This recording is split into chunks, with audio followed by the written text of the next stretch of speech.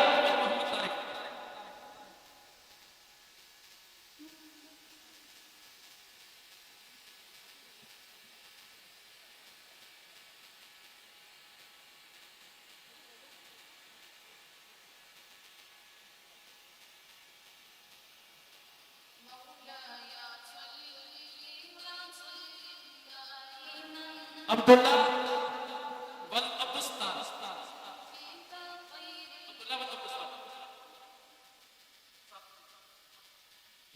یہ بولو گے اس کے بعد درس نظامی والے وہ طالب علم جنہوں نے جامعہ کے قرآن میں درس نظامی مکمل جو ہے وہ کیا ہے الحمدللہ یہ ہماری پہلی کلاس ہے بچوں کے تو بہت سی کلاسیں جو ہے وہ فارغ التحصیل ہو چکی ہیں لیکن بچوں میں جو ہے یہ الحمدللہ پہلی کلاس ہے اس میں محمد حسین خاتم حسین محمد حسین خاتم حسین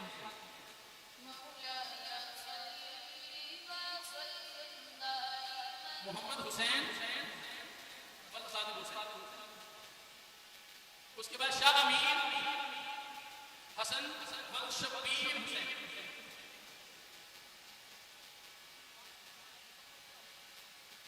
آگے محمد جمشید غلام عباس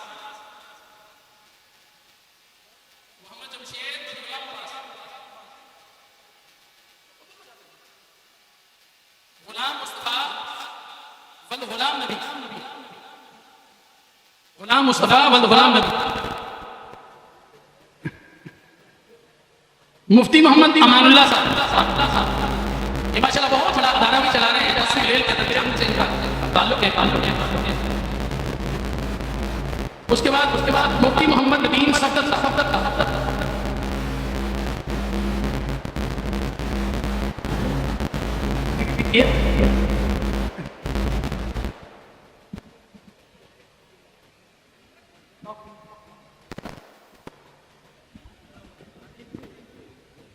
مفتی امان اللہ صاحب مفتی محمد ندیم صفدر صاحب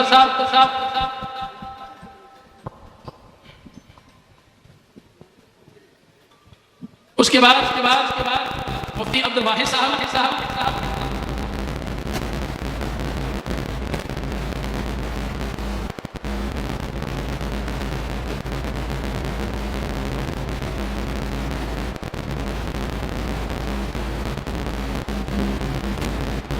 مفتی محمد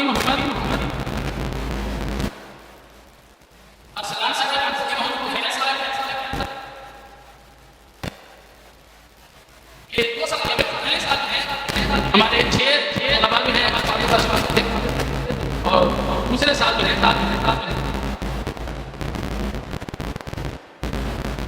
محمد لعیق نواز مفتی محمد لعیق نواز مفتی محمد ابو بکر صدیق مفتی محمد تنویر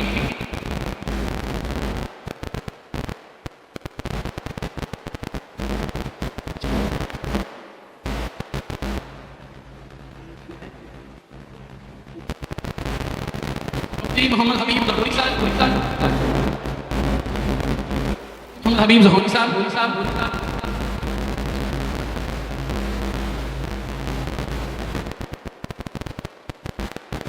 مفتی محمد ارسلان مفتی محمد عارف برادری مفتی محمد عارف اور ہمارے درس نظامی کے ایک ساتھ رہ گئے تھے مولانا اسلم پرویز اصل میں معذرت میری ڈائری ڈوری ساری ادھر ہی رہ گئی اس میں نے سارے ترتیب کے ساتھ نام لکھے ہوئے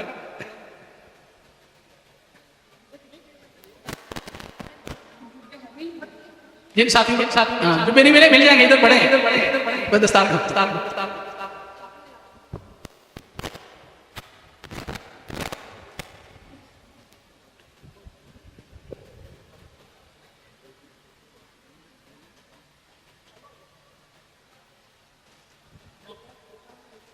جی کوئی ساتھی رہ تو نہیں کیا مجھے بتا دیں تخصص والے ساتھی کو رہتا تو نہیں سارے ہو گئے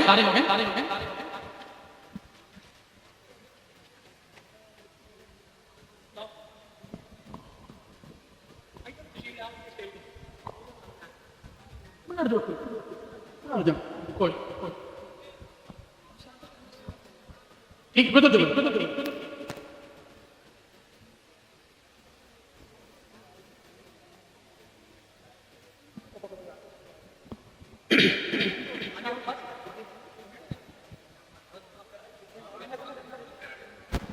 امین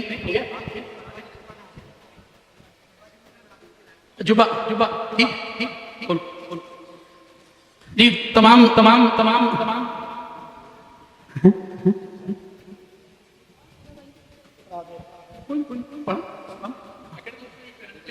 سامعین وطن بس وطن بس وطن بس بس انتظار کی گھڑیاں ختم ہوئی ویسے میں چند الفاظ الفاظ الفاظ الفاظ مفتی محمد محمد محمد محمد امین صاحب جبا جبا جو بھی آجا آجا ادھر آجا آجا آجا آجا